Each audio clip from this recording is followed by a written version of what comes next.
Boa noite, pessoal. Tudo bem? Bom, aqui ao meu lado esquerdo, que é sempre o melhor lado, né?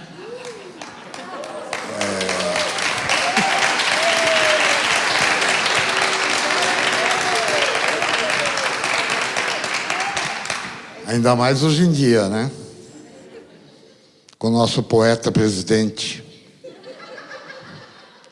Bom, a escritora e filósofa Márcia Tiburi, né? Ela nasceu em Vacaria, no Rio Grande do Sul, portanto uma gaúcha legítima, né? É artista plástica, é professora de filosofia, portanto é filósofa também, e uma das grandes escritoras da literatura brasileira contemporânea, né? Graduada em filosofia pela PUC do Rio Grande do Sul e em artes plásticas pela Federal, também do Rio Grande do Sul. Fez doutorado em filosofia nessa mesma universidade, na Federal. Sua área de produção abrange a ética, a estética, filosofia do conhecimento, o feminismo, com ênfase na questão do gênero, e a própria literatura, né? É uma intelectual com uma obra alentada. Se eu fosse ler tudo, eu passaria metade do tempo para relacionar tudo que ela já escreveu. Então eu vou me restringir a citar apenas o que eu conheço, apenas o que eu li, né? Que é pouquinho. Ela vai me apedrejar, mas é pouquinho. Uma Fuga Perfeita é Sem Volta, um romance publicado ano passado pela Record. Ridículo Político, uma investigação sobre o risível, manipulação da imagem e o esteticamente correto. Ciência Política e Filosofia, também pela Record, desse ano 2017. Como Conversar com um Fascista, reflexões sobre o cotidiano autoritário brasileiro, também pela Record 2015. Era Esse Meu Rosto, romance. Um romance hermético, nebuloso, que cutuca o leitor o tempo inteiro, né? Olho de Vidro, a televisão e o estado de exceção da imagem, Record 2011. O Manto, Ornitomance das Berenices. É o terceiro volume da trilogia mínima, Record 2009. A Mulher de Costas, também pertence à trilogia íntima, é o segundo volume. Eu tenho pela Bertrand Brasil, mas parece que a Record também publicou, né? Ou não? Não sabe, tudo bem. Magnólia, romance em 100 fatos e um voo de inseto, pela Bertrand Brasil, 2005. Então, algumas obras da infinidade do que ela escreveu, né? Ali fora, o vendedor de livros tem uma série de livros dela. Quem quiser gastar um dinheirinho, gastará bem. Então, eu passo a palavra para a Márcia, para ela fazer sua reflexão sobre o Juan Rulfo. Coloco algumas questões, depois o debate será aberto. Eu acho que a Manu já falou. Quem tiver interesse em perguntar, escreve a pergunta, né? Alguém passará para pegar, e a gente aí debate democraticamente. Boa noite. Obrigada, Paulo Venturelli, pela apresentação delicada e generosa. Nem imaginava que você tivesse chegado perto desses livros aí. Tem uns até que fiquei até surpresa mesmo, tipo O Manto. Ninguém leu. É o meu livro. Sabia que eu tenho uns livros encalhados? Eu tenho vários. Posso começar falando disso? Eu já chego no Juan Rulfo. Que hoje mesmo, a gente que é escritor, a gente escreve e escreve por amor, né, Paulo? Escreve porque realmente sem escrever não é possível seguir vivendo. E eu acho tão humilhante quando a editora escreve assim: o livro tal e o livro tal ainda não alcançaram o valor mínimo de vendas do adiantamento que você recebeu. Aí esses dias eu fui fazer, eu recebi um desses hoje. Aí eu fiquei assim, poxa vida, aí eu vou olhar o dinheiro, assim, eu só não dou risada porque no estado que o Brasil tá, rir do mau pagamento seria perverso. Então, é óbvio que no mundo capitalista, em que a gente é explorado por todos os campos e setores, o dinheiro da sua sobrevivência você respeita, né? Mas assim, é sempre humilhante. Eu fico pensando, por que será que eles mandam uma coisa dessa, sabe? Isso é óbvio que a gente não está tendo lucro, mas as editoras também não estão, né? Nem as livrarias, nem sei lá. Enfim, seguimos praticando esse ato amoroso do texto. Mas contando isso para vocês, só para vocês saberem que tem uma... Assim, tem um desejo de vida, de transcendência, de experiência metafísica, de experiência existencial no ato de escrever um livro, igualzinho que tem no ato de ler um livro, né? Tem um gozo, um prazer, um sofrimento, e que quando a gente fala qualquer coisa que tem a ver com o mercado, eu pelo menos assim, fala-se de mercado ou de indústria literária, e eu acho sempre uma humilhação, porque é óbvio que se alguém está ganhando dinheiro com isso, não somos nós, né? Então, enfim, só para contar. Por isso que eu gosto do Juan Rulfo. O Juan Rulfo é um escritor que acho que tem tudo a ver com isso. Aí eu preparei o seguinte para conversar com vocês aqui, com o Paulo, e antes de conversar sobre isso, queria dizer mais uma coisa, agradecer muito o convite da Manuela Leão para estar aqui nesse lugar tão bonito, com tanta gente simpática e que, tenho certeza, gosta de ler, né? Então isso já é uma coisa muito boa. No mundo da intranscendência, o gosto pela leitura, eu acho que é uma resistência existencial, para não dizer política, mais uma vez. Ainda que toda resistência seja sempre política, porque a metafísica também é política. Mas a gente vai chegar lá. E eu vou falar do Juan Rulfo, por que do Juan Rulfo? Não sei se vocês são apaixonados pelo Juan Rulfo, vocês leram Pedro Páramo?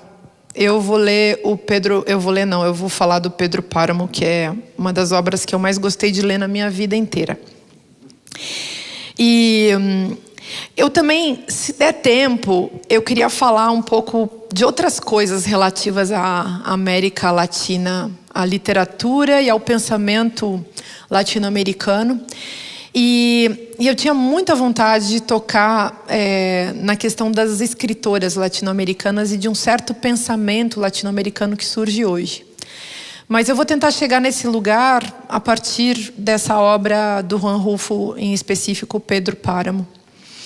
E aí vou realmente fazer uma tentativa de expor uma certa compreensão disso que a gente chama de Latinoamérica. Mas só uma tentativa, né, gente? Bom, vou começar então pelo Pedro Páramo. Pelo Juan Rulfo.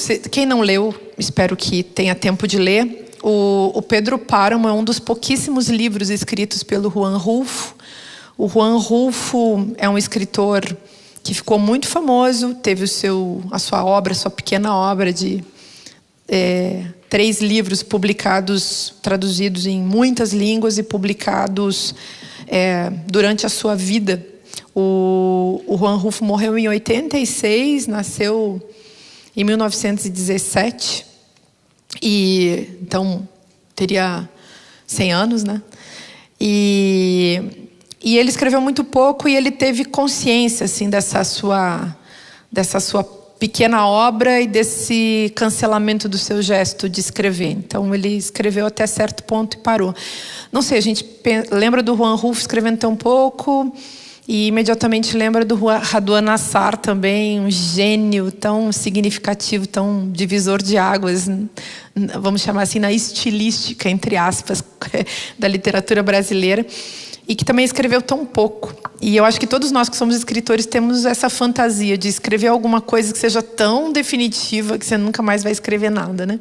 Se a gente continua escrevendo é porque a gente não encontrou essa sensação que esses caras devem ter tido de escrever uma coisa tão retumbante que agora não precisa se dizer mais nada ou não se deve dizer mais nada. No entanto, lendo o Juan Rulfo, e sobretudo esse romance, que é o Pedro Páramo, que é bem curto. É um romance que vocês encontram edições assim, que a letra está apertadinha, tem 80 páginas com a letra apertadinha, 60, dependendo da edição. Essa aqui, por exemplo, que é da Record, dessa editora que inclusive eu publico meus livros, eles puseram a letra grande, fizeram todo um negócio, e aí o livro ficou com 100 e poucas páginas, né?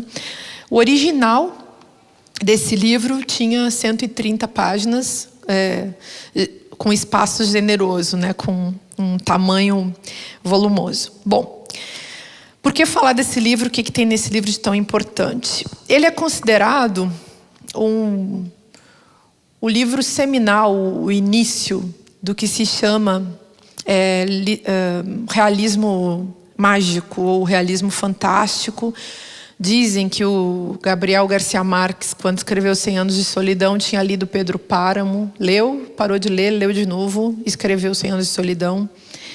Junto, aliás, com 100 Anos de Solidão e com aquele outro livro que eu não sei se vocês leram, que é A Casa dos Espíritos, que é um livro bem famoso. O Pedro Páramo, o 100 Anos de Solidão e A Casa dos Espíritos compõem uma certa tríade desse chamado... uma tríade essencial desse chamado realismo mágico ou fantástico.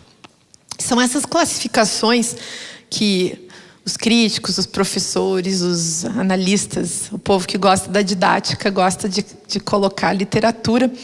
Mas é muito bom a gente ler esse livro esquecendo desse tipo de classificação, porque aí é que a gente nasce como leitor, na hora em que a gente está ali muito verde, bem selvagem, bem perdido, e ao mesmo tempo tendo a chance de encontrar o caráter mais, vamos chamar assim, maravilhoso, extasiante do texto. Eu vou falar desse texto, então, desse lugar de leitora, e bem longe de um lugar de professora ou qualquer coisa nessa linha, até porque eu sou professora de filosofia, eu não sou professora de literatura e nem sou da crítica literária, então a minha leitura é uma leitura assim de uma pessoa comum que gosta de ler livros. E claro, a gente lê a partir dos nossos referenciais, mas também dos nossos desejos, sobretudo, né, dos nossos interesses, das nossas fantasias.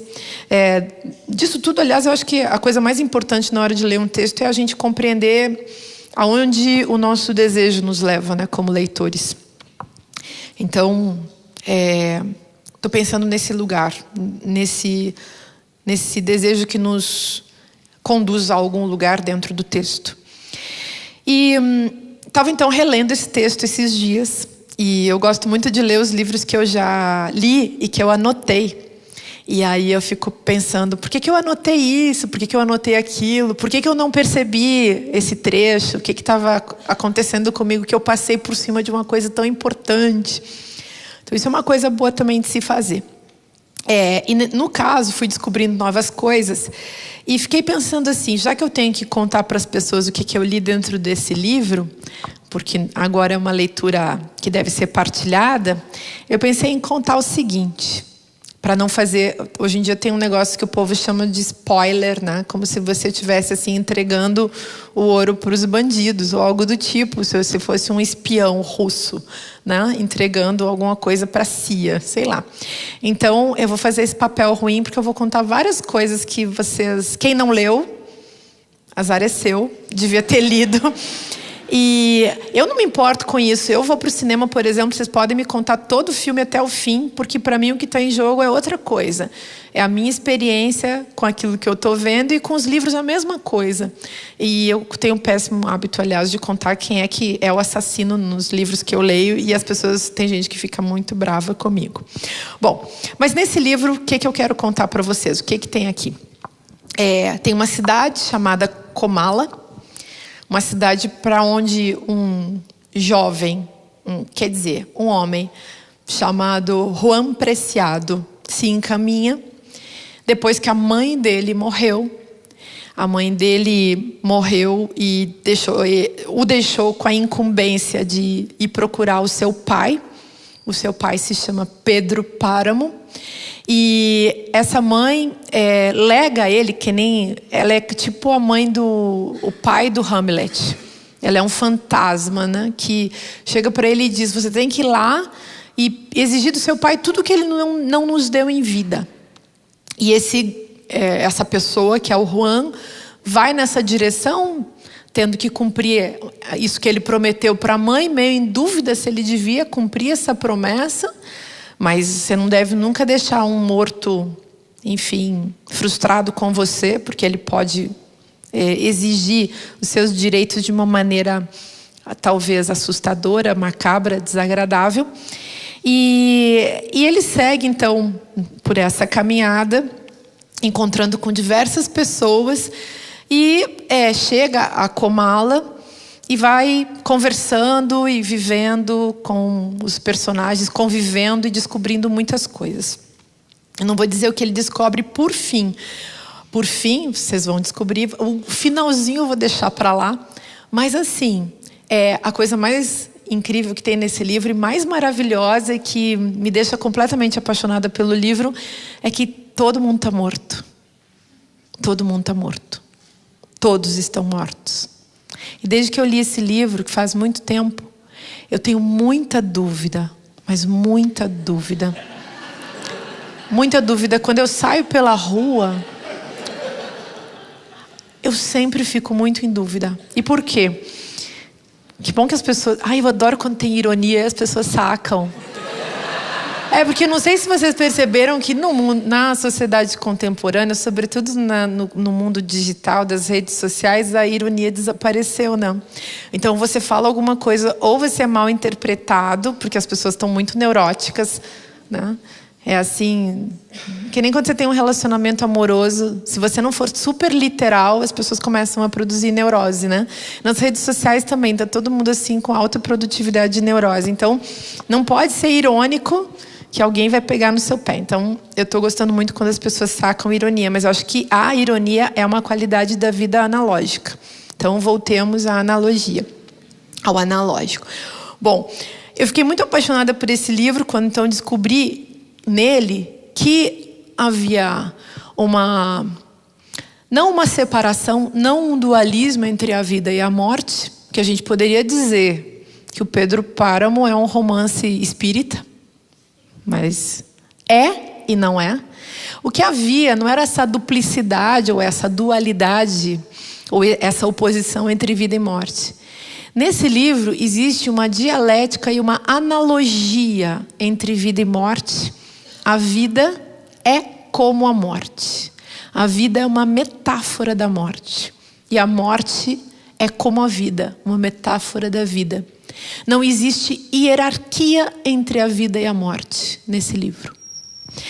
É um livro, portanto, se a gente quiser ler nessa chave, um livro sobre a finitude. E um livro sobre a finitude dedicado, enfim, dedicado a analisar, a colocar em cena aqueles aspectos da morte que se parecem com a vida, ou que são experimentados em vida, e aqueles aspectos da vida que são experimentados como morte. Por exemplo, é um livro sobre a desonestidade. É um livro sobre a insinceridade.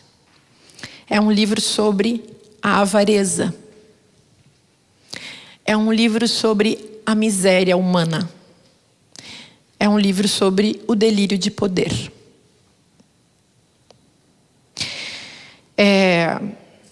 Acho que se a gente elencar essas características, esses elementos, essas categorias para analisar o livro, a gente entende porque a vida e a morte ali se misturam. E a gente fica muito em dúvida se aquela pessoa está viva ou está morta. Se me permitem um parêntese, nós já citamos hoje aqui um grande poeta brasileiro chamado Michel Temer. É tão interessante porque é um grande poeta brasileiro e nunca sabemos se está vivo ou está morto. Quantos de nossos políticos... Deixa eu fazer um parênteses. Nós não sabemos, né? Deixa eu fazer um parênteses. Por favor, por favor. Vocês sabem que o Temer, o nosso poeta, cortou muito dinheiro da pesquisa científica. Né? Saiu um meme na internet que diz o seguinte: Temer, sem ciência não há Viagra. Pois é. Essa é uma questão de vida ou morte. Obrigada, Paulo, por nos lembrar. É muito fundamental. Então, precisamos reconhecer, no contexto do ridículo político, a importância desses personagens todos que engrandecem a literatura brasileira. O ridículo político está em alta porque a ironia está em baixa. Por isso eu fico tão feliz de poder ser irônica com vocês aqui. É uma coisa assim que é uma alegria cognitiva, gente. É verdade, a ironia é um gesto da inteligência, né? Uma figura da linguagem assim que exige inteligência. Quando as pessoas não têm inteligência, elas não entendem. Mas enfim, aí andando um pouco mais. Nesse livro, a morte é tratada como universal. Todos estão mortos. Não sobra ninguém. Se vocês forem ler o livro, para quem não leu ainda, já disse, azar é seu. Quem for ler o livro vai percebendo, a gente vai ficando em dúvida se estão vivos ou estão mortos, se estão vivos ou estão mortos. Mas vamos descobrindo que todos estão mortos e que em algum momento esses que estão mortos, evidentemente, estiveram vivos. Porque a morte ela precede, né? E ao mesmo tempo ela antecede a vida. Você vai, primeiro, para você poder viver, alguém morreu. E para você poder continuar, para você um dia poder morrer, você tem que ter vivido. Então, há uma sequência, há um caminho, há quase que uma causa e um efeito. É uma causa e consequência, é uma linearidade.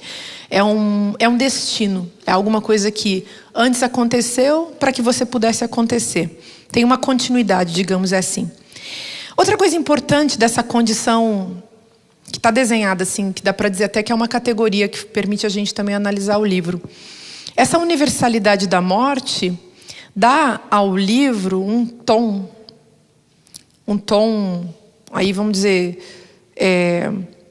pictórico, um tom químico, um tom atmosférico, uma textura, dá para dizer assim, que é a de uma alucinação. Então, os mortos estão todos alucinados. Eles acham que eles estão vivos. Quando eles descobrem que eles estão mortos, não tem problema. Eles vão continuar agindo como se eles estivessem vivos. Aí é triste demais, porque eles não vão conseguir se livrar da sua própria condição alucinada. E isso também, para mim, pessoalmente, é sempre muito perturbador. Naquele livro que você citou, O Era Meu Esse Rosto, que é um livro em que eu conto as histórias, a mitologia e as novelas da minha família paterna, eu também misturei os mortos com os vivos. Acho que por isso que ficou com essa cara meio esquisita, porque ali as pessoas ou eram mortas, ou eram sombras, e todas pareciam vivas ao mesmo tempo. Bom, mas isso aí é outra questão. Eu fico lendo esse livro aqui do Pedro Páramo, do Juan Rulfo, e pensando que talvez ele tenha realmente desistido de escrever porque ele chegou num extremo de compreensão do significado, talvez dê para dizer assim, né? Da vida, daquilo que se experimenta, não da vida no sentido biológico, evidentemente, mas da experiência de se estar nessa condição que a gente chama de vida, que é essa grande alucinação na qual a gente está, e que ao chegar nessa percepção da coisa toda, talvez ele tenha sido dominado por uma sensação de profunda melancolia. Talvez ele realmente não pudesse mais seguir dizendo nada.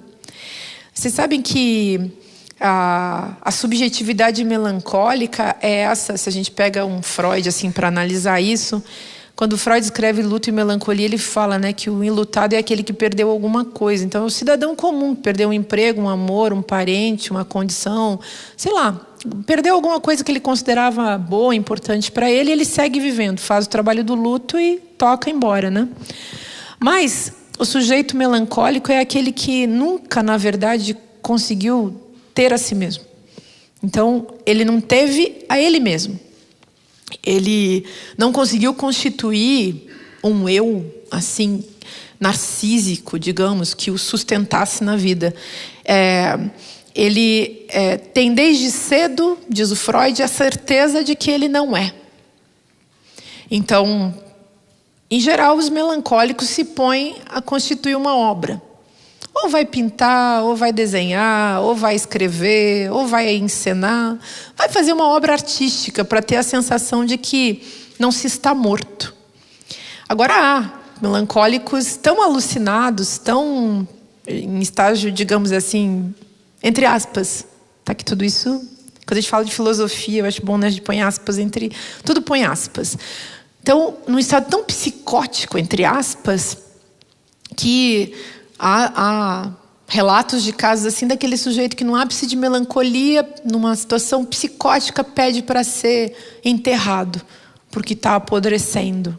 Existem, pelo menos, tem um momento aqui dentro desse texto em que aparece um sujeito assim, uma mulher que ela está vivendo com o seu corpo e o seu corpo está num estado deplorável para ela mesma, ela está transformada em lama por dentro e por fora ela está numa situação muito assustadora. E vejam, isso é um livro de Juan Rulfo, não é o Stephen King, né, gente? É uma coisa... isso aqui qual é a diferença? No Stephen King, isso seria real. Aqui é apenas uma metáfora. Então, aqui é praticamente uma alegoria. Aqui é o encontro da morte com a vida, isso que a gente está tocando, mas é também o encontro da realidade com o sonho, a qual a gente dá o nome de ficção, que aliás é uma coisa importante da gente recuperar na vida, né? A dimensão ficcional das coisas, que não é a da mentira, que não é a da falsidade, que não é a da fantasia, que não é a do delírio, que é a dimensão da invenção, inclusive a invenção de si. Uma questão importante também nesse livro, queria tocar um pouco nisso, que eu acho muito sério, é que a todo momento, durante a leitura, a gente se pergunta que poder, né? O que podem esses mortos, né? O que podem esses mortos e o que podem esses vivos? É inevitável que a gente se faça essas duas perguntas. Que poder é esse que eles têm? A gente vê o Pedro Páramo mesmo. O Pedro Páramo é um homem, dono de uma fazenda chamada Média Luna. Média Luna é uma extensão de terras, uma fazenda que ele vai fazendo crescer à medida que ele vai roubando as pessoas ao redor. Ele é um desonesto. Ele é um ladrão. Ele é um corrupto. Ele é um vagabundo. No sentido pior do termo. Ele é um insincero. Ele é um explorador. E ele é um homem. Um pater familiae. Ele é a encarnação do pater potestas. Isso também é muito interessante. E ele, nessa condição, explora as pessoas ao seu redor. Explora as mulheres, explora os trabalhadores. Ele tem empregados que se colocam, inclusive, na condição de capachos. Todo mundo tem medo dele.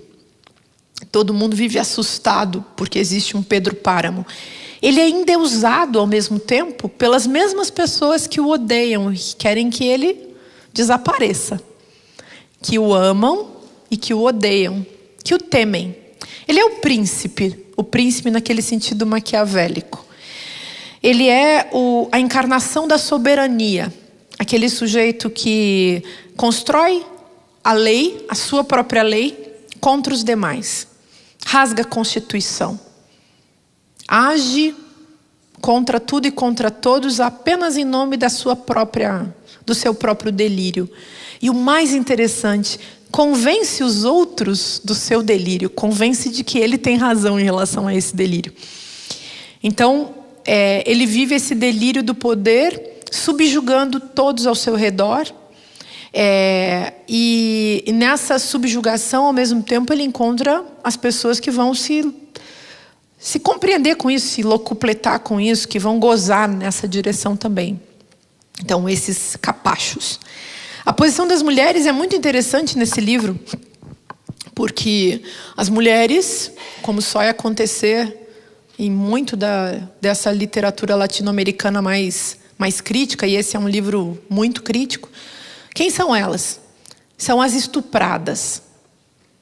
São figuras que só tiveram como destino a submissão a esse homem, que é um homem dono das terras. E um homem dono das terras e dono dos seus corpos. Então a gente encontra aqui as mulheres estupradas e as mulheres também que se entregaram a uma vida sexual, por exemplo, porque não havia outra alternativa para elas. Mulheres, portanto, que não são donas dos seus próprios corpos. Ao mesmo tempo, o Pedro Páramo é apaixonado por uma. Ele tem uma que ele ama. Ele ama aquela que não o ama. Ele ama a Susanita, que é uma louca. E ela é louca. E ela sabe que ela é louca. Mas é diferente você saber que você é louca quando você está viva e você saber que você é louca quando você está morta. Isso é um mistério que a gente vai ter que também tentar desvendar. Deixo essa pergunta para vocês. Todos eles são seres assombrados pela morte dos outros e incapazes de reconhecer a própria morte. Como eu disse, quando a reconhecem, não faz a menor diferença. Porque um morto não é um ser que tenha discernimento. Nisso, são iguaizinhos aos vivos, não é? Vocês não acham? Não tem um negócio que falta na nossa cultura atual, que é discernimento? Ao mesmo tempo, desde que ser juiz virou moda, todo mundo saiu por aí julgando todo mundo. Está todo mundo com o juiz encarnado em si, né? Julgando os outros e rasgando a Constituição. Que isso é importante. Aliás, vocês conhecem isso mais do que eu, né, gente? Vocês estão mais perto da coisa do que eu. Eu moro no Rio de Janeiro. Enfim. Bom, aí o nosso querido Juan Preciado segue na sua saga. Coisa importante, aliás, no meio do caminho. Não é só ele que vai narrando a história. Tem vários personagens, tem várias vozes que se apresentam no texto. Isso é uma característica bem comum, assim, desses romances do chamado realismo fantástico, realismo mágico latino-americano. Tem sempre mais de uma voz a colocar em cena a história. E ele vai, no meio do caminho, tá encontrando diversas pessoas que vão se tornando, dentro da história, tão importantes quanto ele. Se a gente for a 100 anos de solidão, vai acontecer a mesma coisa. Nesse outro que eu citei, a Casa dos Espíritos, também encontraremos a mesma coisa. São muitos personagens, muitas pessoas desenhadas na história.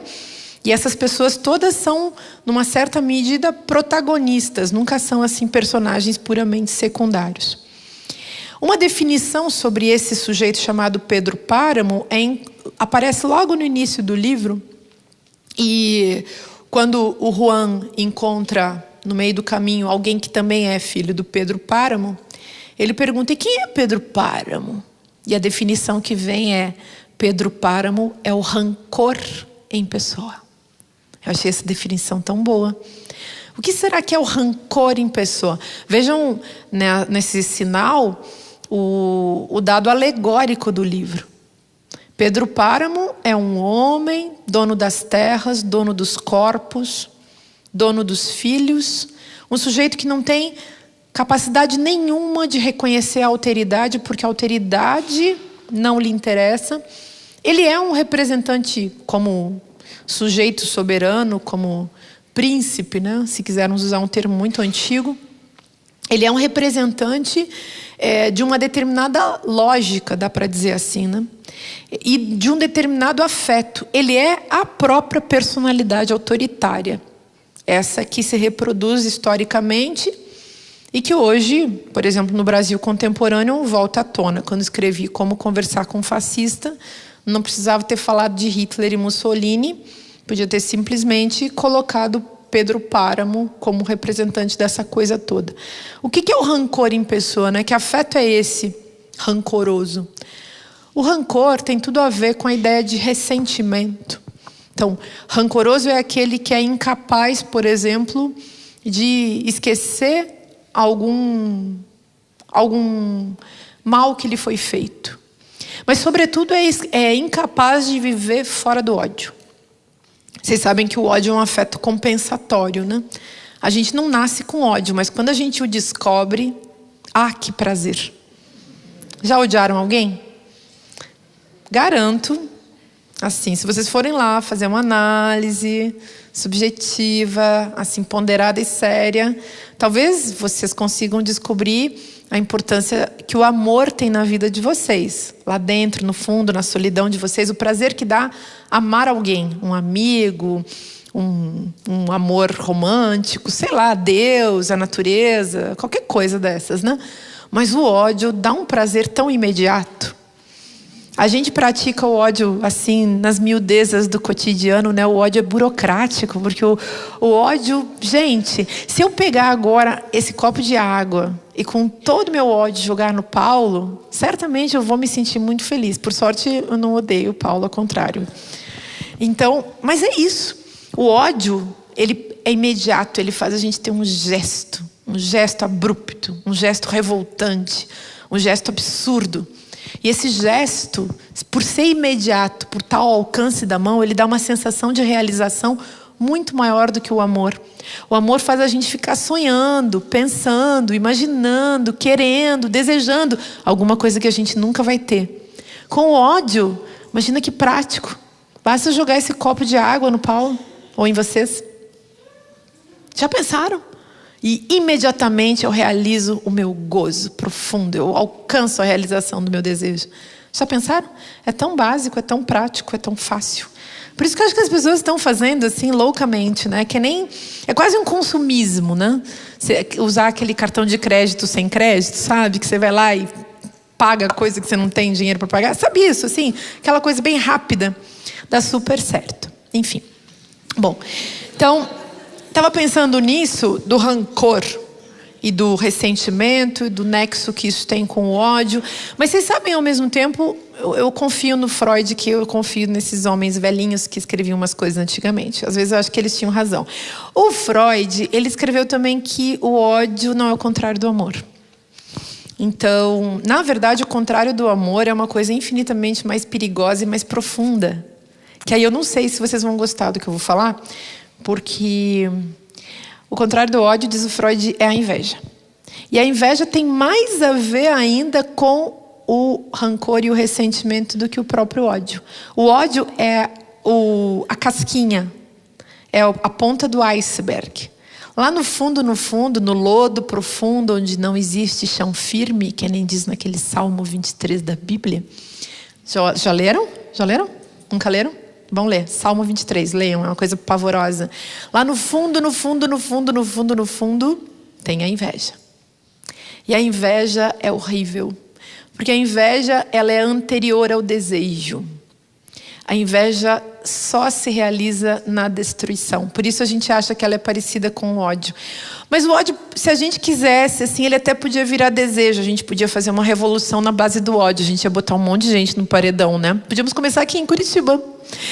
E vocês são contra? Depois eu vou ler um trecho do livro aqui que ele sugere que a gente pode acabar com o negócio todo.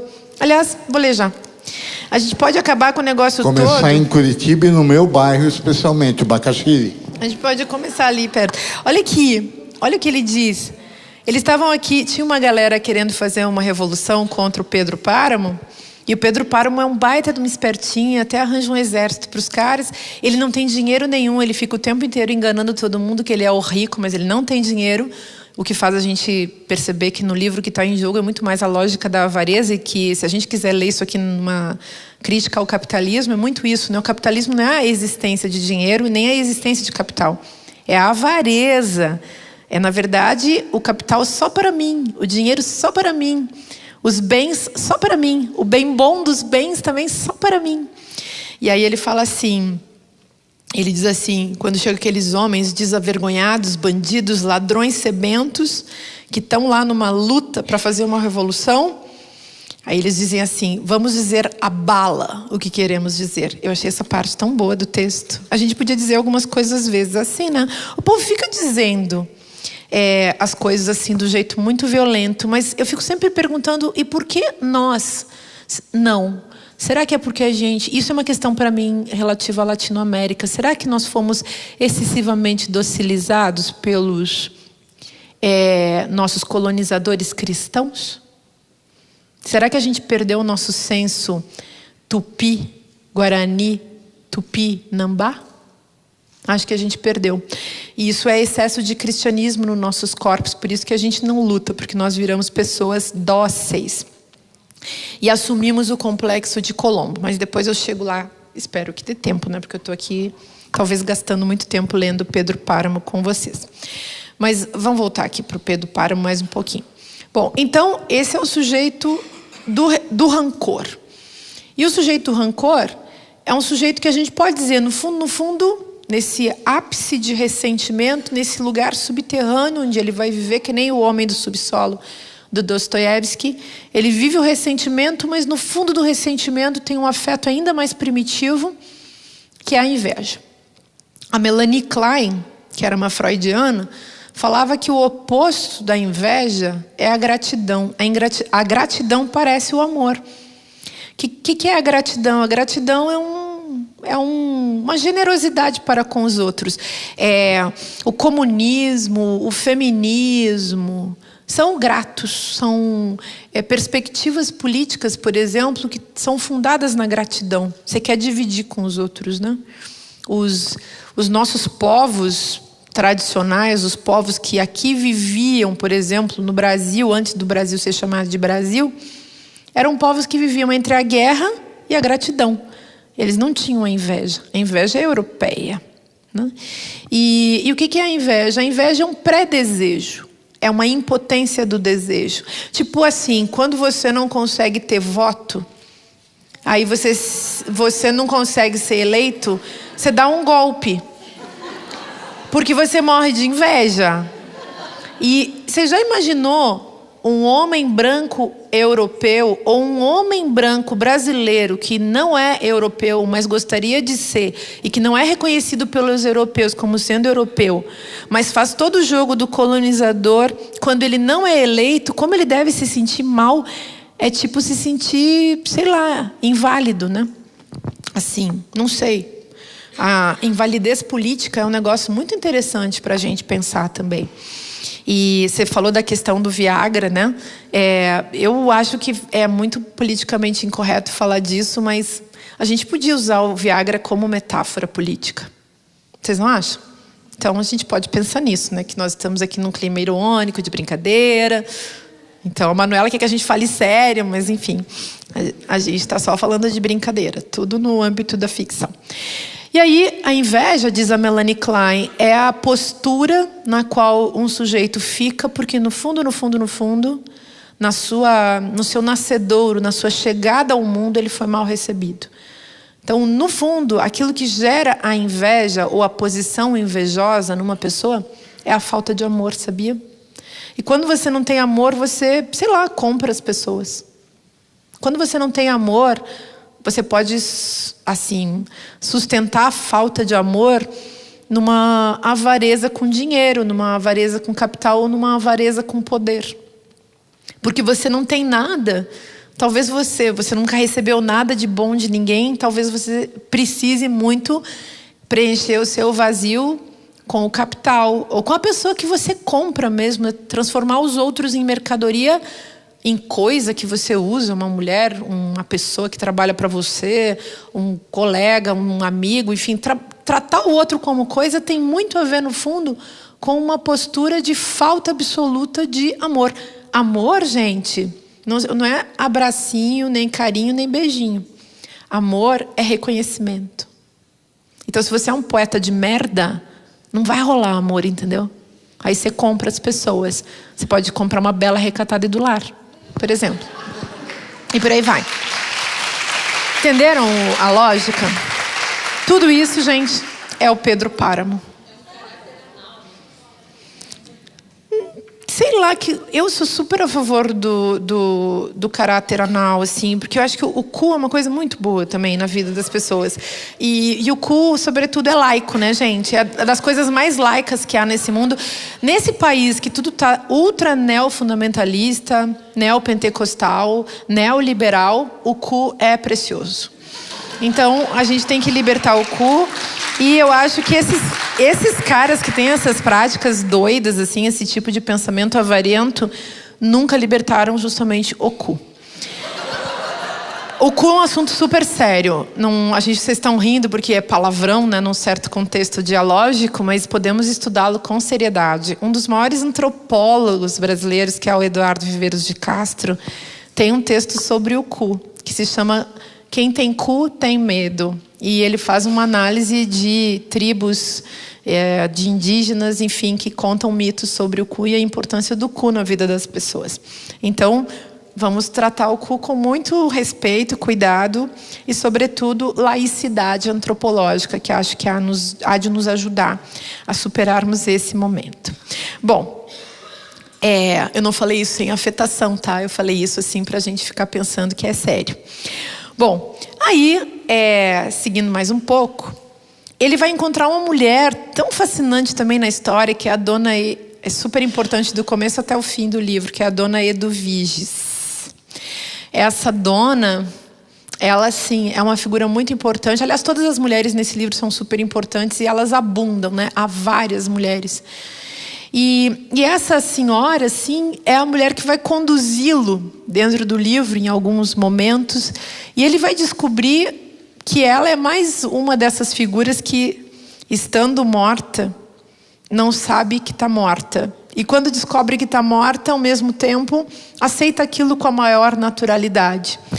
Nesse lugar de estar morta e não poder sair disso, a gente encontra, sobretudo nessa figura, esse lugar do inferno, essa compreensão do inferno. Então, eu acho que ela é uma das figuras da consciência dentro do livro. Desse saber de si. E desse saber de si que também não tem redenção. E nesse sentido, essa é uma marca do livro inteiro.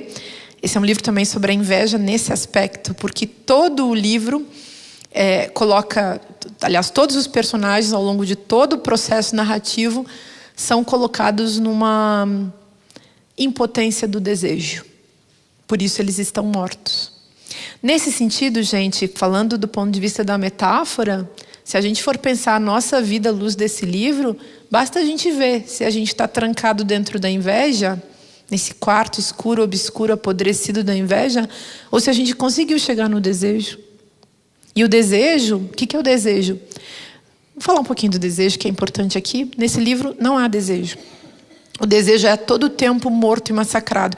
Talvez por isso o Juan Rulfo não tenha podido continuar escrevendo, porque quando ele chegou nesse lugar, que mais que ele iria dizer, né? O que é o desejo? O desejo é uma categoria filosófica que está ligada à noção, por exemplo, de reconhecimento. Então, o que é reconhecer o outro? Para eu poder reconhecer o outro, eu preciso ter chegado no outro. O caminho que me leva até o outro é o que a gente chama de desejo. O desejo é uma vontade de sair de mim. Sempre, para eu poder ter desejo, para eu poder chegar no outro, eu preciso sair de mim. Essa saída de si, que nos textos, por exemplo, nos diálogos platônicos, chamado de eros, é isso. É esse salto, é essa coisa que não estanca, que não fica, que não para, que não cessa, que me leva além de mim, que me leva para fora de mim. Inclusive, é parecido com paixão, loucura, tem a ver com transcendência. E aí, o desejo, se a gente pegasse na evolução histórica do próprio conceito, se vocês forem olhar na filosofia do século XIX, pega ali um Hegel, por exemplo. O que é o desejo no Hegel? No encontro, aquilo que surge no encontro entre o senhor e o escravo. Entre o senhor e o escravo tem o desejo. O desejo do senhor de nunca voltar a ser escravo e o desejo do escravo de ser senhor. O desejo é o nome da luta. Tem uma luta entre eles. A relação entre senhor e escravo não é uma relação pacífica. Ela é tensa. Ela é dolorosa. Ela é angustiante. E o desejo é assim. Tenso, doloroso e angustiante. Mas é aquilo que nos leva além de nós. Se a gente vai lá atrás nos filósofos muito antigos, o desejo é esse salto, o desejo é esse outro lugar, o desejo é um olhar que se dirige para fora. O desejo é sempre essa chance de andar mais um degrau, de subir ou de descer, não importa, mas de sair do lugar. Tem algo no desejo que é da ordem do deslocamento. Então, tem uma inquietude que é típica do desejo. Onde tudo está parado, a gente está no campo simplesmente da inveja. E o que é a inveja? A inveja é olhar para o desejo do outro que se realiza, o que existe, o que está dado, que está dado em condição de presença, por exemplo. Sei lá, eu ser uma pessoa que queria ser gay e não consigo. E aí eu viro homofóbico. O homofóbico é um invejoso. Vocês sabiam? Um puta do invejoso, infeliz. Ele é muito invejoso. Ele inveja o desejo do outro. A liberdade que o outro tem de desejar, porque o desejo é liberdade. O desejo é que é a liberdade. A verdadeira liberdade. A liberdade assim em caixa alta, né?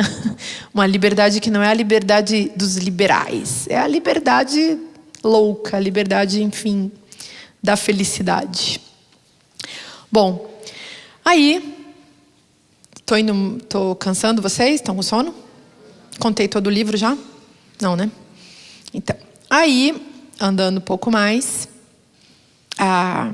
o nosso querido Juan Preciado, ele vai andando na história e vai descobrindo essas pessoas que estão todas mortas. Tem uma pessoa morta muito importante dentro da história também, que é o filho do irmão do Juan Preciado. Aliás, o Juan Preciado se chama Preciado porque a mãe dele se chamava Dolores Preciado. E ele fica com o nome da mãe. Então ele é um pouco menos filho desse pai, Pedro Páramo, que é um pai que ele vai buscar. Ele não foi criado por esse pai. Então, num certo sentido, ele está parcialmente livre da maldição desse pai, mas não está livre da maldição da mãe, que foi eternamente apaixonada pelo pai, embora tenha ido embora de Comala e nunca tenha voltado, até porque Pedro Páramo nunca mandou buscá-la. E também ela não era a mulher da vida dele. A mulher da vida dele era aquela louca, que sabia que era louca, que era a Susanita. E esse morto, que é muito importante na história, é um jovem chamado Miguel Páramo. E o Miguel é irmão do Juan, mas assim, aparece também nessa cena como alguém que um dia foi vivo e de repente se transformou num morto. Ele é o mais morto da história, a meu ver. O morto mais morto, o que menos aparece como uma figura viva. E ele é um morto mais morto porque ele é um sujeito cuja morte era desejada por todos os demais mortos. Inclusive o seu pai, que era apaixonado por ele, que o criou sem mãe, porque ele é entregue ao pai quando ele nasce por uma mulher pária, essa criança. Aliás, ele estuprava todo mundo, fazia filho em todo mundo.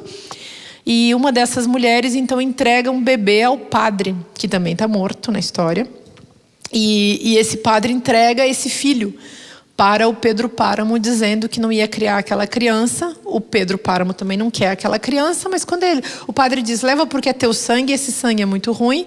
Aí ele leva aquele sangue muito ruim embora e cria aquela criança de qualquer jeito. Tudo que ele faz de errado, o Pedro Páramo assina embaixo. E ele garante isso, né? Que tudo que ele faz de errado, todos os estupros, os assassinatos, as mortes, as maldades que ele pratica, esse pai assina embaixo. Cria, portanto, sujeito perverso. Ou, se a gente for falar em termos psicanalíticos selvagens, né? Existe uma ausência de lei na figura do Miguel Páramo. E ele é, então, totalmente perverso. Tudo tudo e todos servem simplesmente ao seu prazer mais imediato. É também um tipo de subjetividade, por isso acho tão interessante a gente falar dele aqui nesse nosso contexto mais contemporâneo, analisá-lo, né, usá-lo para pensar a nossa própria subjetividade de hoje em dia, porque ele é um sujeito perverso, não tem lei, não tem constituição, não tem regra do jogo, não tem democracia. Tem um desejo perverso que se realiza a qualquer custo, contra tudo e contra todos. E é interessante que seja realizado contra todas as mulheres, por exemplo. Então, a gente podia dizer que ele é só um tarado. Mas só um tarado nunca é pouca coisa, né? Afinal de contas, esse sujeito pratica atos hediondos contra outras pessoas. E no caso, o que ele faz é abusar das mulheres ao seu redor. Mulheres que estão sempre assim muito desprevenidas, que não sabem o que fazer.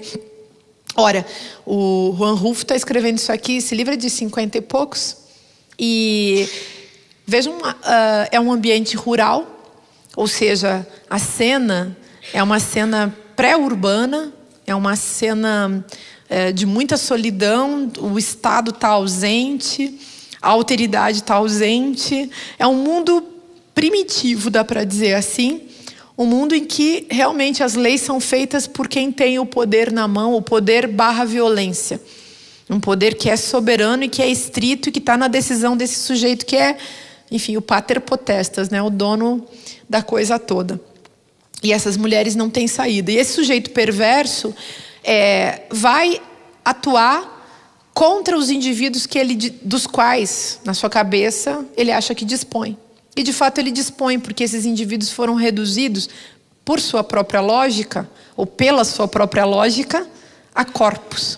A corpos que devem ser humilhados, porque já foram marcados previamente como corpos que devem ser humilhados.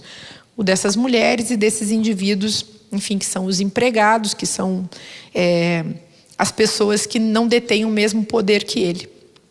Então, é nessa linha que a coisa segue. Bom, talvez eu possa aqui, não sei, já falei um tantinho de coisa, né? Talvez aqui eu possa fazer um salto para a gente pensar essa questão latino-americana que eu tinha sugerido um pouco antes. Espero não ter contado demais sobre o livro para vocês. Espero que vocês depois se dediquem a lê-lo. Mas então vou parar aqui nesse ponto para a gente conseguir conversar um pouco sobre essa interpretação da América Latina. Bom, o que tudo isso tem a ver com Pedro Páramo? Eu, nos últimos tempos, tenho me dedicado a estudar uma coisa que eu localizei num texto em específico. Eu localizei um nome muito bom para essa coisa, que se chama Complexo de Colombo.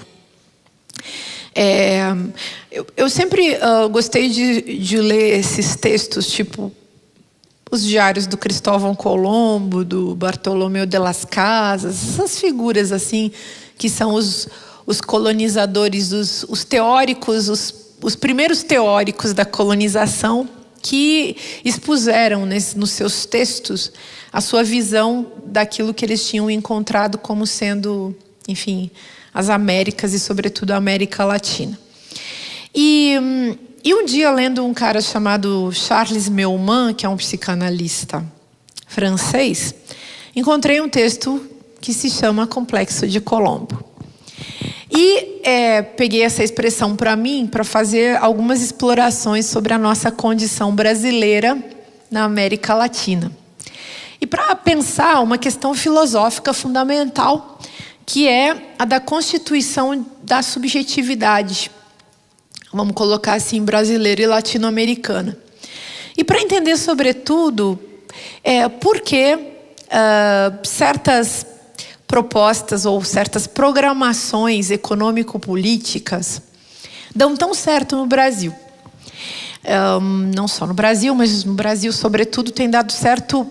Como é que o neoliberalismo, por exemplo, chega em nós, né? Como é que o neoliberalismo cola em nós? Como é que ele Como é que ele nos convence? Eu fico sempre preocupada como professora de filosofia com as mentalidades, com o que as pessoas pensam, com o que elas sentem, com os afetos que são experimentados e vividos pelas pessoas. Eu fico sempre pensando nisso. E pensando nisso justamente porque a subjetividade é uma espécie de campo, uma espécie de solo fértil no qual é possível implantar certas ideologias. E o neoliberalismo é uma ideologia que cola bem, que é bem plantada, mas precisa de uma certa subjetividade que o sustente, né? Então, o chip neoliberal, por exemplo, a semente neoliberal, ele não vem sozinho, né? Ele não pode ser jogado em qualquer solo. É preciso nessa programação neoliberal também cultivar um determinado solo para plantar essa semente e então ela frutificar, para usar uma metáfora agrícola, né, gente? Já que nós estamos falando de um livro num cenário rural. E acho bem legal a gente pensar nisso também, porque todo o sistema colonial ele é muito feito em cima da lógica da ideia de plantação, né, que é a empresa do século XIX, que é a empresa que está em jogo ainda no Brasil da cana-de-açúcar, que, enfim, é um Brasil que a gente conhece, esse Brasil rural que cada vez diminui de tamanho, mas ao mesmo tempo é um lugar de exploração. E se a gente pensar na lavoura, pensar nessa plantação, a plantação onde os escravos vieram, onde as pessoas foram escravizadas, onde elas foram trabalhar como escravas. Tá, vou fechar aqui. E se a gente pensar também na lógica do neoliberalismo que transforma cada pessoa em empresa, acaba com os direitos trabalhistas justamente para que cada um acredite que agora é uma empresa cheia de mérito, né? Eu por minha própria conta, eu herói de mim mesmo, eu dando conta de tudo sozinho, eu sou o tal. Pobres de nós, né? Mas enfim, vamos nessa. Essa é uma crença que está em jogo. Bom, o que está por trás disso? Está por trás disso um espírito de colonização que nós, como brasileiros, tivemos que recalcar. Seja porque somos herdeiros de uma posição de colonizados, nesse sentido de sermos descendentes de africanos, então fomos escravizados e chegamos até aqui, seja na posição também de colonos, né? Eu acho incrível, nós que somos aqui do Sul, eu sou do Sul, nasci em Vacaria, lá na Serra Gaúcha.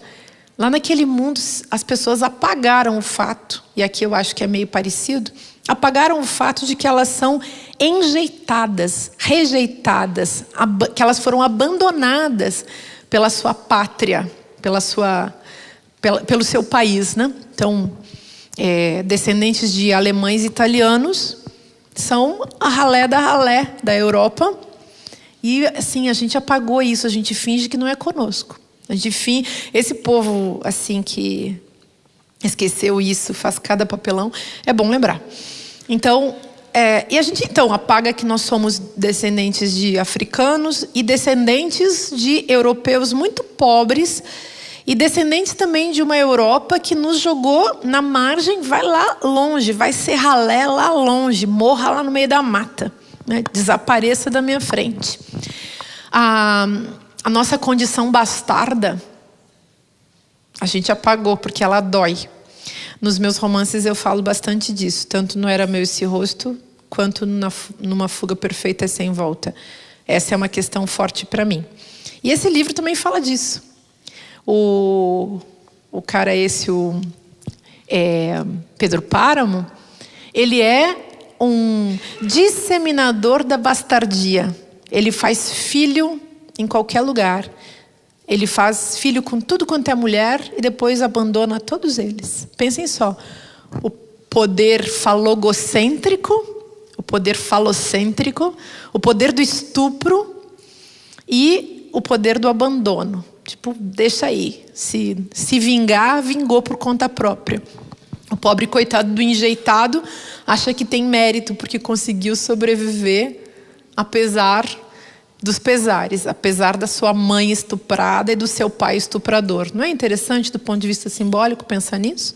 E pensar como isso chegou até nós? Bom, o que é o Complexo de Colombo? Eu ficava lendo assim o Tristan Todorov, naquele livro A Conquista da América, Questão do Outro, e ele falando, né, do Cristóvão Colombo, que chega nas Américas, nunca conseguiu aprender a língua dos povos com quem ele conviveu. Diz o Todorov, um idiota, né, esse cara. E é ele que falou. Eu estou só aqui citando. A citação é política, mas enfim. Aí ele é um idiota, um tremendo idiota. Só que, veja só, um sujeito que tinha um furor nominativo, quase que um estuprador linguístico. Ele encontra as pessoas e, em vez de tentar se comunicar com elas e entender quem elas eram, coisa que ele conseguiria se ele fosse inteligente, porque ele teria uma política da escuta, que é o que as pessoas inteligentes fazem. O que ele fez? Como um fascista qualquer, ele simplesmente chamou aquelas pessoas com quem ele encontrou de índios. E aquelas pessoas não eram índios, não viviam nas Índias. É que nem a velha história, né, gente? A gente sai daqui de Curitiba, vai para Florianópolis, mas erra o caminho e vai dar em Porto Alegre, sei lá, em Chapecó, em Buenos Aires, e sai chamando todo mundo de mané da ilha, né? Vocês já pensaram nisso? É uma coisa grave isso. Você sair com as suas próprias categorias aplicando nos outros. Você sai com seu sistema de preconceito, seus valores, suas ignorâncias, sua estupidez, suas manias, suas paranoias e joga para cima de quem você encontra pela frente. Isso se chama, em termos éticos, se chama de imbecilidade, né? Em termos cognitivos também. Então, você é um imbecil porque você faz isso, né? Você é um idiota.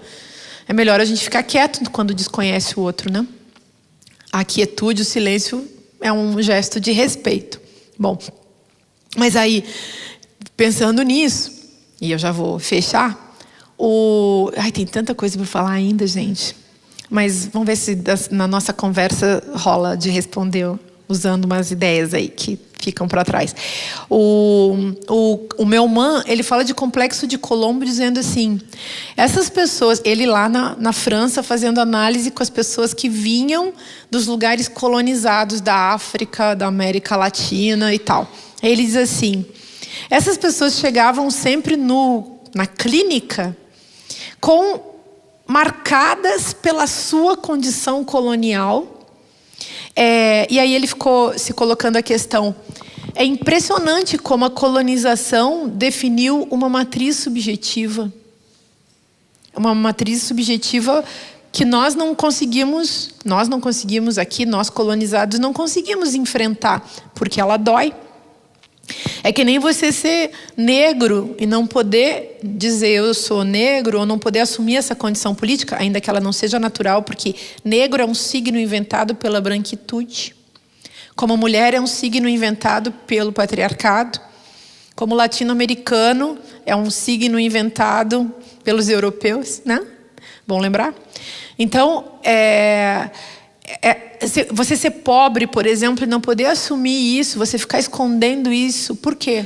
Você querer se fingir de classe média, esconder a sua pobreza por meio de uma roupa de marca ou por meio de um carro que você nem consegue pagar. Já pensaram a vergonha que uma pessoa sente por estar numa sociedade em que ela é discriminada por sua raça, por sua classe, por seu gênero, por sua sexualidade, por sua condição física? Já pararam por sua idade? Já pararam para pensar como dói ser quem a gente é? E aí diz o Melman isso, né? A colonização é uma matriz subjetiva. E nós precisamos nos enfrentar com essa matriz subjetiva. Quando a gente lê o Pedro Páramo, então a gente se confronta, eu acho. Esse é um caminho para ficar pensando em quem nós somos. Só que ele foi bem ao fundo do poço sem fundo, né? A gente viu, nossa, não sobra nada. Está todo mundo morto. Talvez a gente precise mesmo viver uma grande alucinação burguesa. Uma grande alucinação de classe média. uma grande alucinação de que nós somos brancos, de que nós somos europeus, de que nós somos heterossexuais, de que nós somos limpinhos, arrumadinhos cristãos, de que nós somos toda essa ficção arrumadinha para não enfrentar a nossa própria dor.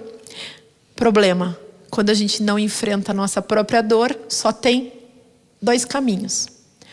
Ou você se mata, ou você vira um fascista. Se você se mata como os personagens de Pedro Páramo, tá tudo bem. Aí a gente pode fazer a revolução com as nossas próprias armas, né? Obrigada.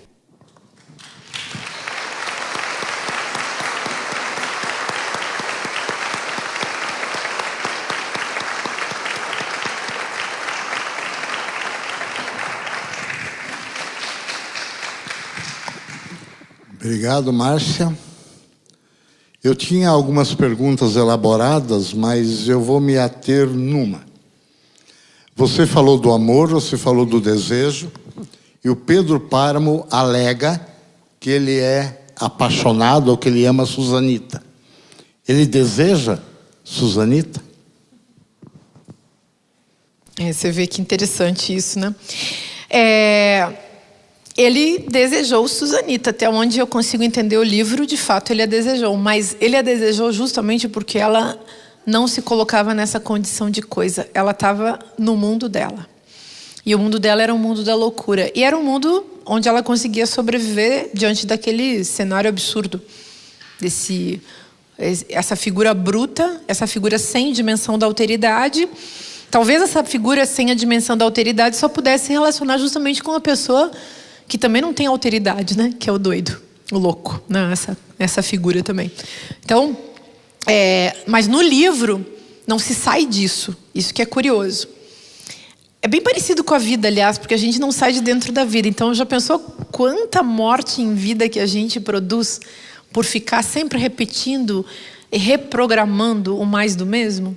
Quer dizer, quantas das nossas relações que são relações mortíferas, né? Relações destrutivas, relações que não são baseadas num amor de reconhecimento, mas que são baseadas numa objetificação do outro, né? O outro que é útil para mim, sei lá, o outro que eu posso usar, o outro que é uma coisa, né? Uma coisa, no pior sentido justamente desse termo, uma coisa reduzida a objeto. Isso faz parte da nossa condição humana, acho que é um traço, assim, é uma qualidade, né, da nossa vida contemporânea. Bom, pessoal, está aberto o espaço para quem quiser fazer pergunta.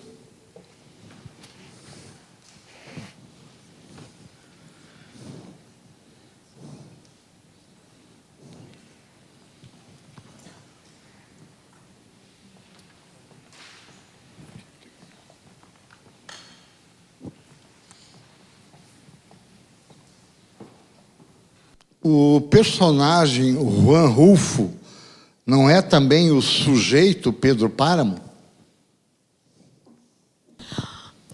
Aí não sei, eu conheço bem pouco da vida do Juan Rulfo para poder dizer isso dele, assim.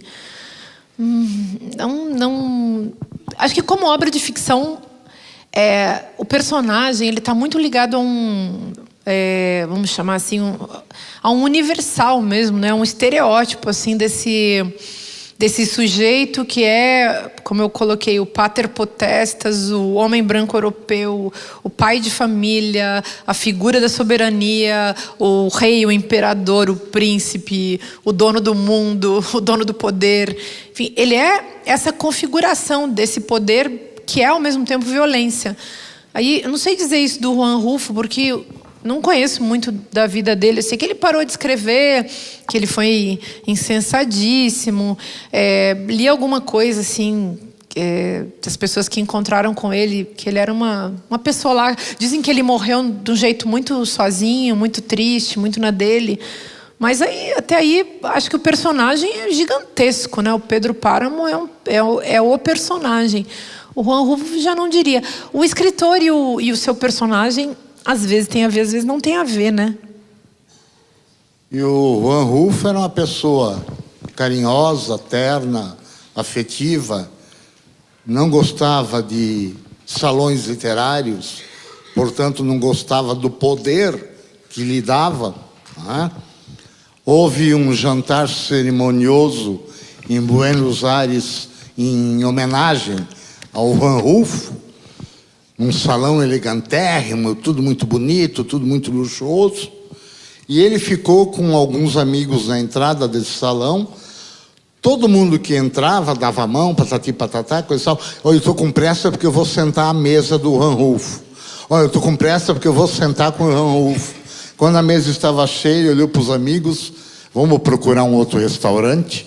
Saiu, não participou do jantar cerimonioso. Então haveria pouca ligação aí com esse Pedro Páramo, patriarcal, estuprador, dono de terras, aquele que faz as leis de acordo com o seu interesse, né? Como a Márcia colocou muito bem, um ladrão, né? Então eu vejo pouca relação nesse sentido, né? Outra pergunta, Márcia. Você acha possível ler Pedro Páramo como representação de um eterno ciclo de maldições e desgraças que se abate sobre a América Latina e, nesse aspecto, 100 anos de solidão é filho legítimo de Pedro Páramo, equipara-se à obra de Rulfo? É uma tese. Então... eu acho que dá para fazer essa leitura nessa linha assim. Gosto de pensar na ideia da maldição. A gente vai à tragédia grega, né? Mas esse romance, ele trabalha com isso, só que não tem redenção, né, gente? Não tem nenhuma esperança. Aliás, nas tragédias não tem esperança. Tem morte, morte, morte, morte, morte, morte.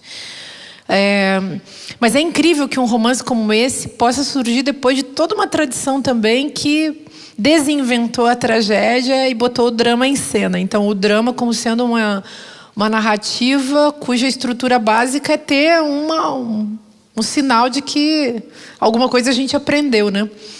Na tragédia você morre. Aqui todo mundo já está morto. Então é o pós-trágico. E nem o próprio Juan Preciado consegue fazer a experiência subjetiva, moderna, que envolve uma racionalidade, uma reflexão, um pensamento. Nesse sentido, ele é um livro desesperador. E se a gente pensar na híbris, lá dos gregos, essa sequência de maldições e os personagens reencenando essa sequência de maldições, acho que aí faz todo sentido conectar também com os 100 anos de solidão e mesmo com esse livro aí que eu citei antes, da Casa dos Espíritos, ainda que na Casa dos Espíritos exista um pouquinho mais de solução, assim, de luz no fim do túnel. Por isso eu acho também que essa obra ficou tão marcante na história, porque é como se essa obra não tivesse mentido. Eu também não quero falar isso colocando para vocês uma perspectiva pessimista, do tipo, a gente não tem futuro. Eu acho que a gente tem muito futuro, no sentido daquilo que nós podemos fazer na direção de um futuro. Ao mesmo tempo, essa obra escancara uma melancolia que também não é falsa. Então, é ficção, mas não é falsidade, entenderam? É bem diferente, aliás, nesse sentido. Outra pergunta. Susanita era louca ou rotulada de louca? Ela acreditava ser louca ou era louca por necessidade? Essa é uma boa questão também. Aí tem algumas distinções que a gente realmente tem que fazer. Na história, ela é a louca. O momento em que ela está conversando com a mãe dela, em que a mãe dela pergunta assim, mas você está louca? Sim, eu estou louca. Ela é louca. Ela assume a sua loucura. Nenhum louco na história, a própria ideia de loucura, né, gente, é uma ideia inventada, construída, tem a invenção da psiquiatria, a invenção da clínica. Se vocês forem ler o Foucault, a loucura é uma grande construção ultra interessante e interesseira. Então, quem é que você marca como louco? Louco, quando você chama alguém de louco, você desqualifica o que ele está dizendo. E nessa desqualificação, você você alcança, você que o desqualifica, uma razão maior no seu próprio posicionamento. Então, a ligação simbólica entre as mulheres e a loucura também faz parte da história da misoginia. Então, a personagem louca é essa, né? A Susanita. A Susanita que não deseja esse homem. É uma louca também porque não deseja esse homem. Isso, aliás, as mulheres conhecem, né? E os homens também conhecem, que é um jogo sujo, né? Que não existe nas relações heterossexuais.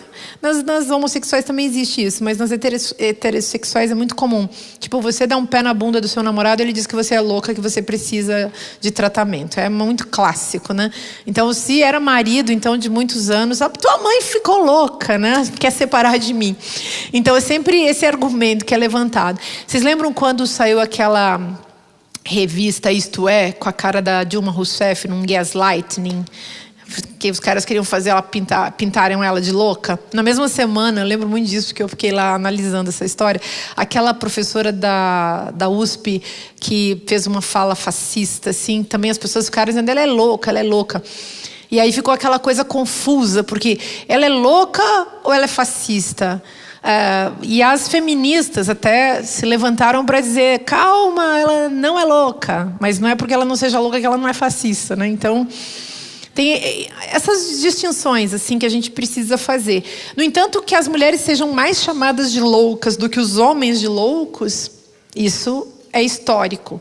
E histórico por conta de toda uma construção, inclusive a construção da histeria, como sendo uma marcação sobre as mulheres. A histerificação das mulheres tem tempo histórico, né, para isso ter acontecido, é o século XIX. Bom, então, não dá para dizer que dentro do texto ela é a louca, assumida como louca, que sabe que deve se dizer louca, e inclusive a loucura é um lugar onde ela se protege de uma loucura muito maior. Ela se disse louca para poder ficar na sua. Então ela se protege com a loucura. Olha que coisa interessante. Encerrar às 21h30. Tá. Não tá, mas a gente vai aproveitar um pouquinho. Aí, então, a gente não pode dizer que ela é louca porque naturalmente ela é louca. Não existe ninguém naturalmente louco. Toda pessoa que é marcada com o signo da loucura foi marcada por meio de uma coação epistemológica que evidentemente vem de fora para dentro.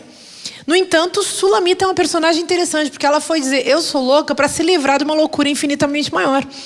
Naquele contexto, a loucura era tanta que se aquela gente toda estava certa, e estava racional, e estava organizada mentalmente, estava saudável mentalmente, melhor era ser louca. Entenderam a basculagem aí? É mais complexo, e aí, por isso o livro também é muito genial, porque nada é óbvio, sabe? Nem essa demarcação da louca, assim. Ela não é só uma louca, ela é uma pessoa que descobriu, numa inversão de jogo, um jeito de sobreviver se protegendo nesse signo, que é um signo de violência de fora para dentro. Mas a coisa de ser racional naquele mundo era tão pior que era melhor se deslocar. É que nem a gente que é escritor. Você sabe por que a gente é escritor? Porque assim, eu acho, não sei se você vai concordar comigo. Mas assim, o mundo é tão chato. Assim, fora dos livros, dos papos sobre livros, né? Tudo é tão chato, gente. Aí eu acho chato pra caramba. Se não tem a mediação pelos livros, eu tô fora. Eu gosto assim, da gente estar aqui falando do livro. Aí vocês querem saber do livro? Eu quero saber do livro. Aí tem livro. Aí eu acho muito bom a gente estar aqui. Mas onde não tem livro, eu nem sei como é suportável, sabe? Onde não tem narrativa, onde não tem reflexão, pensamento, onde a linguagem não cuida dela mesma, aí eu não tenho vontade. Aí eu fico pensando naqueles povos ágrafos e pensando que bonitos os povos que não escrevem, mas eles narram oralmente. E aquilo também é muito bonito, é um jeito de ficar perto. O texto não está escrito na pedra, ou como diz o Davi Copenaua, não é pele de imagens, mas o texto está no verbo, está na fala, está na língua, está na escuta. Olha que bonito você poder parar para contar uma história, você poder escutar uma história. Oi? Não ouvi, eu sou meio surda. Na fotografia, Enfim, mas essa ideia de pele de imagem também é bonita, né? Nós fazemos pele de imagem, segundo o Davi Copenau, que escreveu aquele livro da Queda no Céu. Escreveu não, ditou aquele livro para um antropólogo, Bruce Albert. E isso eu acho uma coisa interessante, então, a gente poder viver dentro desse lugar. Mas enfim, vamos seguir com as outras perguntas. Um pouco de cultura inútil. Se Aníbal tivesse vencido, esta parte da América se chamaria América Púnica. Mesmo nós não sendo nem fenícios nem latinos? Entendeu? Não. Também não. Sei lá, eu vou ter que estudar essa parte. Gente, ó, a minha ignorância sempre me dá as minhas maiores alegrias. Vou até levar essa pergunta aqui. Porque depois eu vou estudar, tá?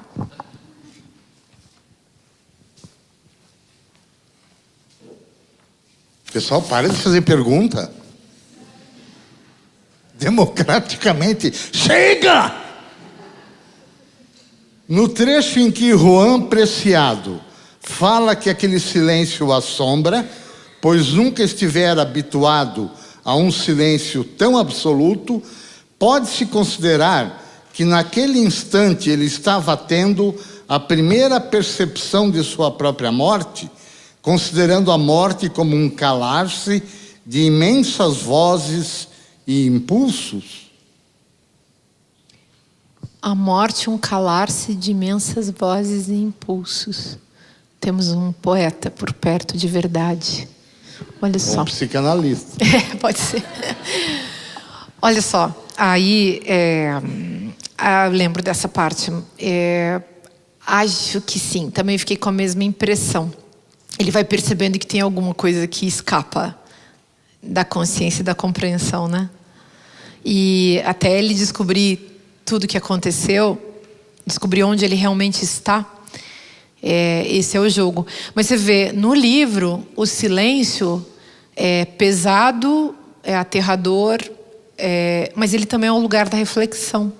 Então, acho que em qualquer lugar na vida, a morte tem a ver com a vida também nessa comparação, se a gente quiser fazer, né? Para a gente pensar, a gente tem que fazer silêncio. E uma coisa, aliás, do Juan Rulfo, né, que contam dele, assim, que... Aliás, um elogio que assim, os críticos fazem a esse livro, que é um livro super econômico, que ele não falou nada, nunca falou demais, né? E que ele cortou, que ele limpou, que, enfim, os manuscritos, os pré-textos, né, que sobrou muita coisa, porque ele reelaborou, que ele, assim, foi minucioso no corte. E esse trabalho é um trabalho do silêncio, e essa retirada desses excessos também é um trabalho do silêncio, até no sentido zen, né, gente? Naquele sentido de que a gente, que é uma regra, né, de ouro, assim, que a gente deveria levar super a sério na vida, de nunca falar o que não fosse absolutamente importante diante do silêncio, ou seja, o silêncio como uma medida da fala. Se eu não puder dizer alguma coisa que seja comparável ou melhor do que o silêncio, então eu deveria nunca dizer nada. Já pararam para pensar nisso? Como a gente fala merda, né? Como a gente fala bobagem. E como esse falar merda e esse falar bobagem também demonstram um descaso que a gente tem com o sentido da linguagem e a busca da verdade, naquele sentido que a gente estava falando antes do desejo, né? Que é tão fundamental para a gente se constituir como um sujeito do conhecimento, da ética, da política. Márcia, quando você leu esse romance, já vivíamos tempos do golpe no Brasil? Juiz Sérgio Moro, República de Curitiba, Lava Jato? A partir de qual momento você fez essa análise psicanalítica do caráter e condição psíquica dos personagens, comparando-os aos sujeitos do golpe?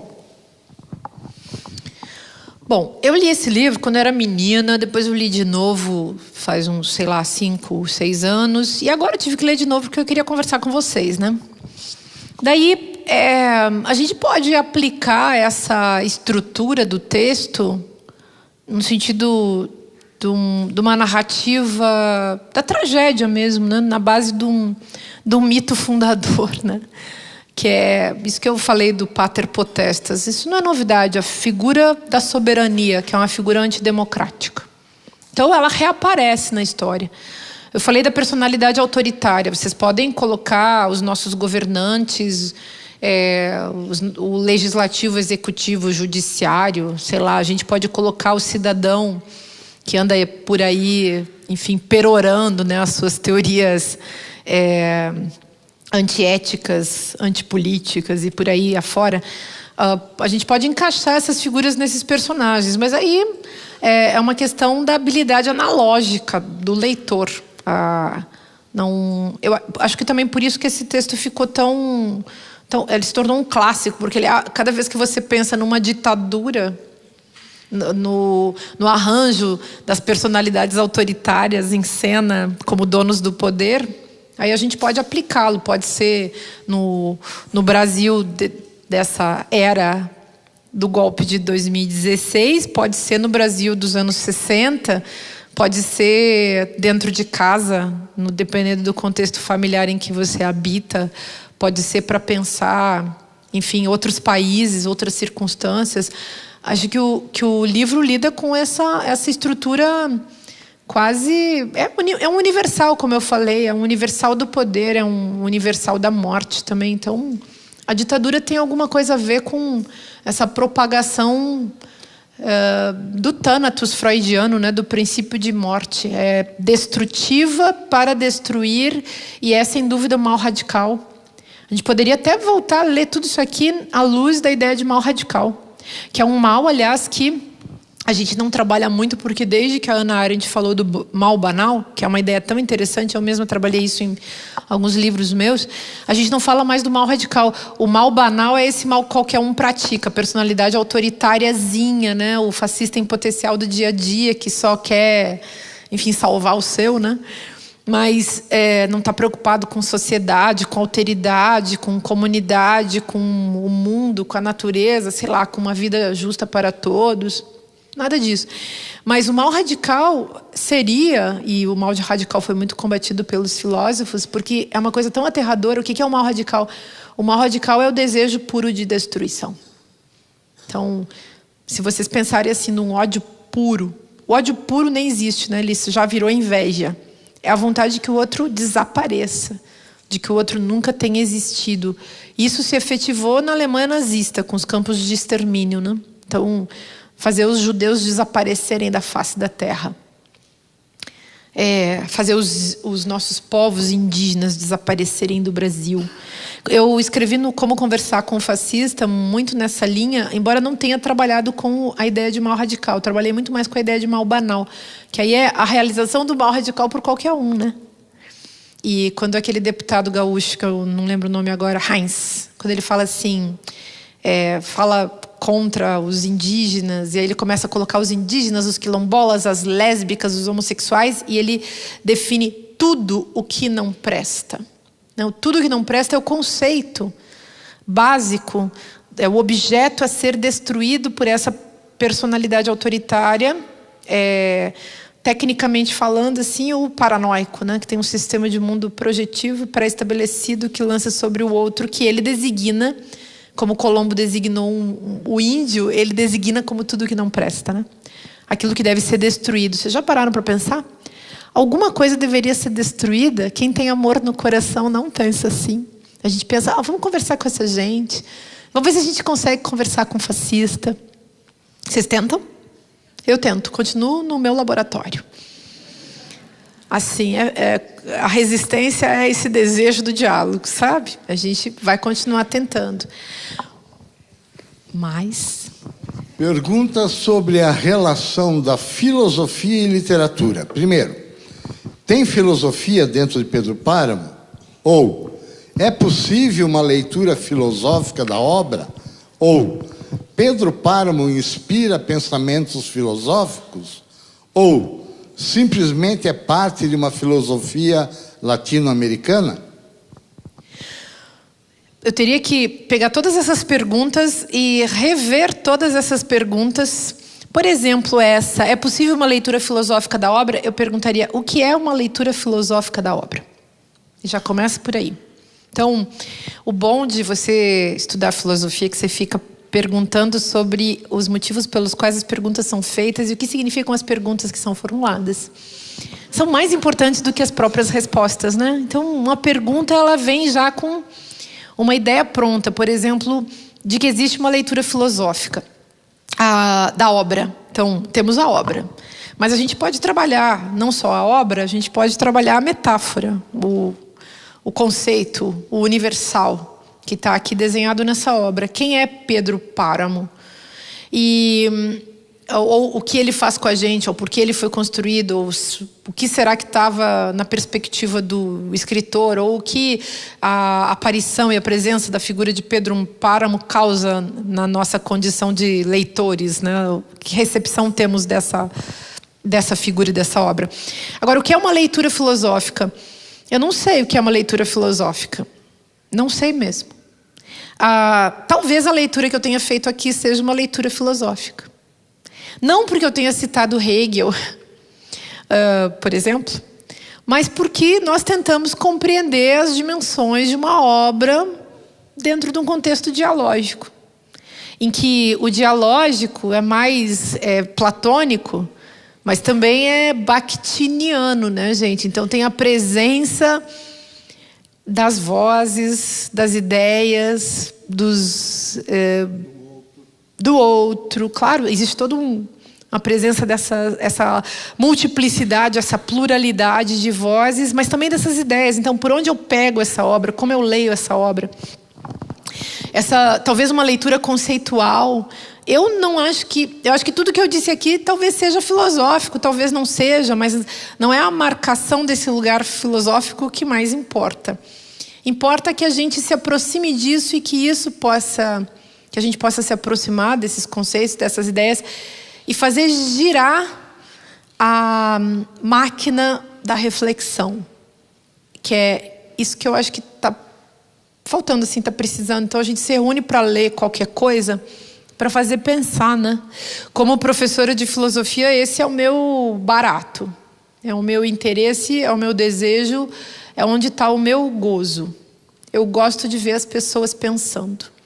Como vocês não vão votar em mim, vocês não vão para a minha igreja, que eu vou fundar uma, né, gente?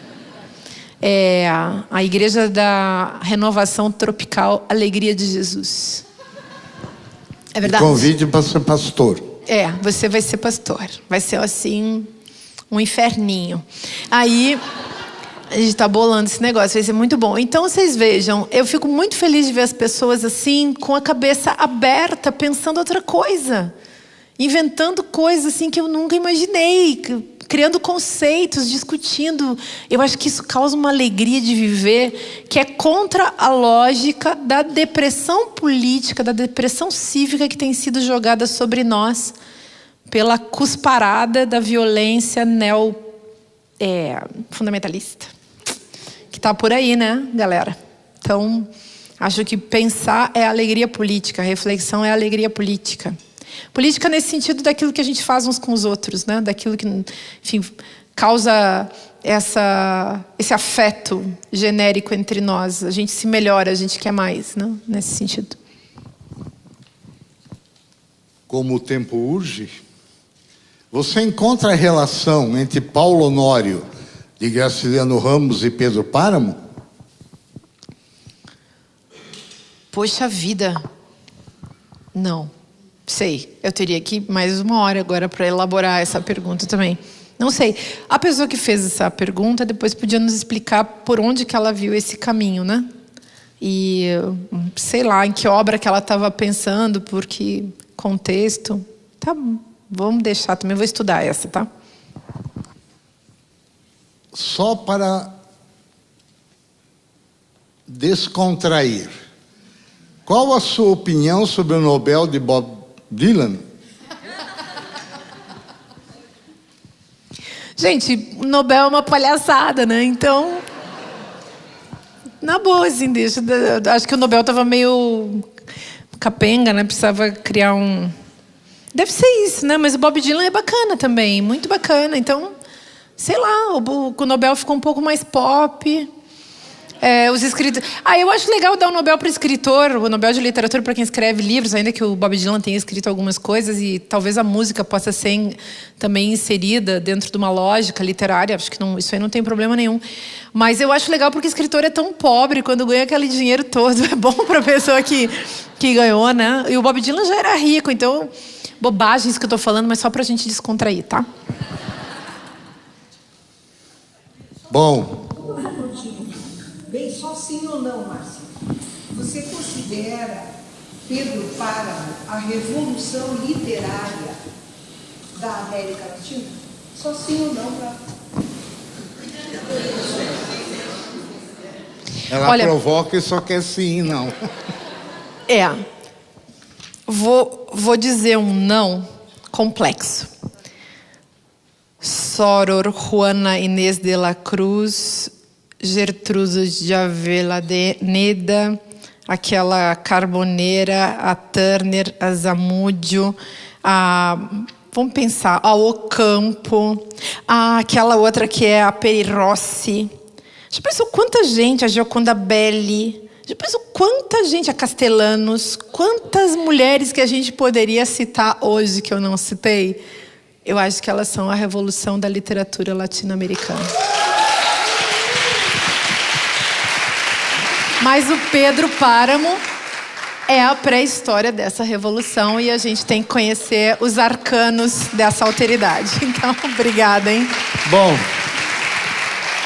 já que o pessoal está dando sinal de fim, eu agradeço a presença da Márcia. Eu que agradeço. Essa Obrigada, mente gente. iluminista, iluminada e iluminadora. Né?